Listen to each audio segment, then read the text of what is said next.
Music in Transit is a series of events that we put on our buses that features local artists and different genres of music.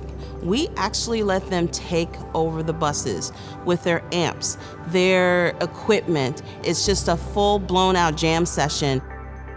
Having the ability to show individuals who may not have that opportunity, who can't afford that ticket to that concert, who just simply has not been exposed to certain types of diverse sounds.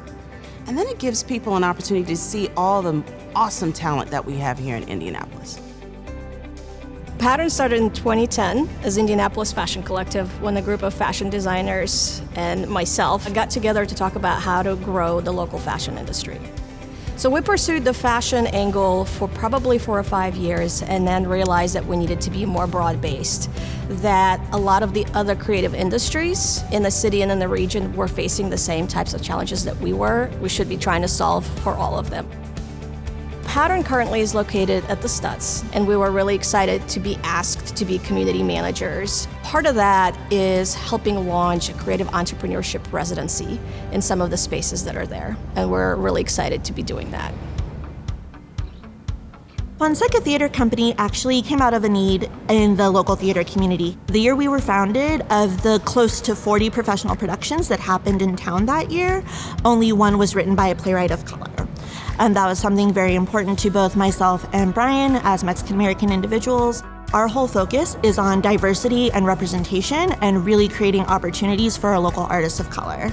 One of the most exciting parts of FTC is our education programs. We started offering kids classes, and those have turned into our flagship education program, where students meet Saturday mornings to write and produce their own original plays. We also really look at arts as part of the economic landscape.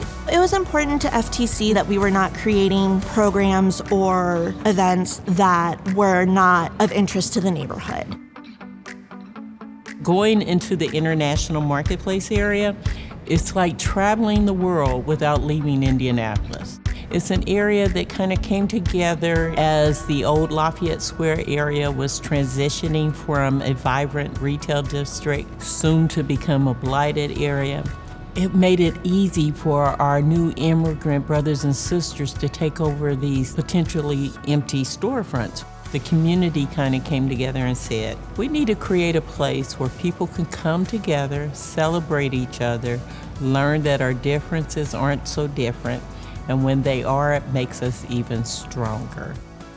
The Global Village Welcome Center is an exhibit space that highlights the cultures that live in the neighborhood. So as you walk into the Global Village Welcome Center, you'll immediately see artifacts from all over the world. One day, there was a gentleman who was cleaning our windows. He was a Latino gentleman, and Mary thought to let him in so he can see what the center was all about. Immediately when you walk through the door, there is a donation box. Somebody had thrown in some bills from Venezuela. It just happened to be that this gentleman, he was from Venezuela. When he saw the bills, he immediately started tearing up. And he's like, well, the moment I saw those bills, it reminded me of home, and I couldn't keep it in. I am from the southeast side. My studio's in Twin Air, and I had been bringing people to my studio and just painting their portraits and letting them tell me about their lives. It ended up being called the Memory Keepers Project. I interviewed 12 to 15 grassroots community leaders, most of them elders. And in that process, I got to interview a little old lady named Miss Flanora Frazier. And she was like, oh, well, my grandfather escaped slavery at 13 and joined the U.S. colored troops and founded this church on the corner of our neighborhood in 1889. And I was like, oh, whoa. I grew up across the street, and how did I not know this story about my neighborhood? And so in the first 200 lots of the neighborhood, there are 30 descendant families still living in their original properties from the end of the Civil War. A couple of months later, a neighborhood south of Norwood named Barrington reached out to me, and they were like, hey, Norwood's nothing special, we're all the colored troops too. And I was like, okay, this is what is going on here? The Indiana 28th Regiment, which had been on Hosbrook Street, and the Kentucky counterparts, which are the descendants that established Norwood and Barrington, had all been sent to Galveston at the end of the Civil War and had begun the process of Juneteenth. So not only had they been enslaved, freed themselves from slavery, won the Civil War, but then they go down to Texas and they free the slaves themselves with their own hands. And then they come back home and they establish these communities. It was a portrait project. I went in blind and came out with this amazing history.